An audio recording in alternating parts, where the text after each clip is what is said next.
Welcome to another episode of Neverendingpanel.com. Tonight's topic is how to beat the crap out of my brother. No, that's not it. That's Please, we're losing minutes desperately. Is science fiction a force for good in the world? And if yes, why is there still the derision? Eitan and I often have to describe ourselves as speculative fiction writers so as not to lose an audience who say, well, science fiction, I don't read it, and then they'll start to shut down. So if it's a force for good in the world, which I believe it is, why is there still this sort of after effect of having to say, well, it's not really science fiction, it's a book about. Eitan doesn't because Eitan marches to the beat of his own drummer, fortunately and unfortunately. But I pose that question to the panelists and the audience. Well, I think it's a force for good. As we did on a past panel, we talked about visionary writers and a lot of the vision. How much of our life is modeled after Star Trek? A lot. Yeah, but does that mean it's a force for good because we have something that looks cool and flips open? Force for good is like charity work, is good. Is it necessarily like technological good? Star Trek also envisions a future where people are pretty much decent to each other. Racism doesn't exist, hunger doesn't exist. It's an idea to go. That to me would be more of a force for good necessarily than, hey, this is cool and I got what I wanted in a favorite TV show. And but let's be honest, most of us remember the really cool sci-fi. Right, but that doesn't mean it's a force for good. And the dystopian stories are warnings of where not to head. I agree with that, and that is a force for good, which is why I think Blade Runner, Gattaca movies like that are a force for good. Richard? I would like to take the opposing point of view and put out there that people who write science fiction are pawns of Satan. Because they basically cause people... Foiled again! They get people very scared, and they get a lot of guns and move to Idaho and start stockpiling food and stuff. You mean we got to go to Idaho? He's been monitoring us, man. Yeah. Arlene? If it wasn't for the visionaries, we would never have gone to the moon. I thought it was Nebraska. Right, but was that science fiction that was the force for good? These are the people who were inspired by 1940s and 1950s. But I would argue people wanted to go to the moon the whole time. We didn't go to the moon because of the visionaries. I don't think the Communist Party was we went to the moon fiction. because of the commies, man. We went to the moon because of common. How do you know? Sputnik.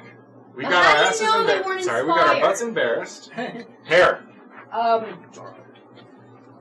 What good example of what it is here is when we had Robert Heinlein as our fan guest of honor at a space conference.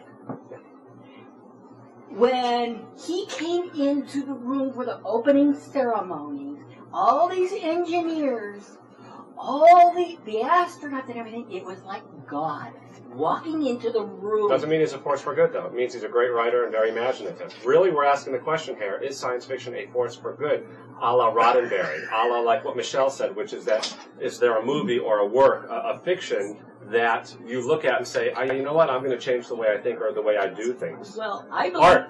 Well, I was going to say science fiction generally is a force for good, but I know two examples where it's not. When the German rocket scientists were reading it during World War II, probably not a force for good. And then, reading anything. One of Anne Ryan's novels is science fiction. Maybe both of them are, But I mean, watching Alan Greenspan talk yesterday to the senators during that hearing, where he's like an acolyte, one of her former lovers, et cetera, et cetera. Right, but they probably she didn't really have a great effect on the economy. So probably not. It's very interesting because I would argue Ayn Rand is a force for good in terms of individual liberty and freedom, and saying that that's more important than necessarily having big government. But that's a whole other discussion. I know. I just opened a can of worms there for you. That's all. A can of worms. Actually, no. That would be an interesting topic, which we'll talk about later.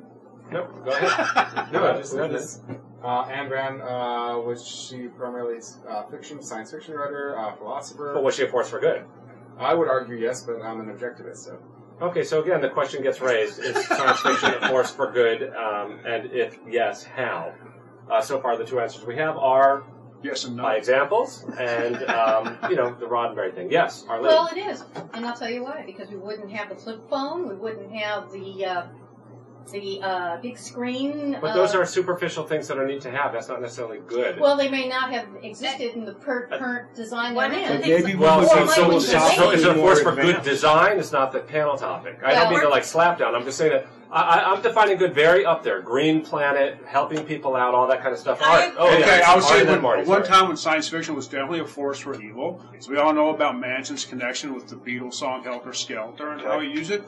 But the rumor we all know was rock and roll's a force for you. exactly. But the rumor also was that he was an avid reader of Stranger in a Strange Land. But that doesn't mean it's a force for evil. No. But when Heinlein found out that like some nutball had taken his stuff that he had written for entertainment or enlightenment or whatever and had turned it around, he was actually blocked for about a year or so until he sent somebody.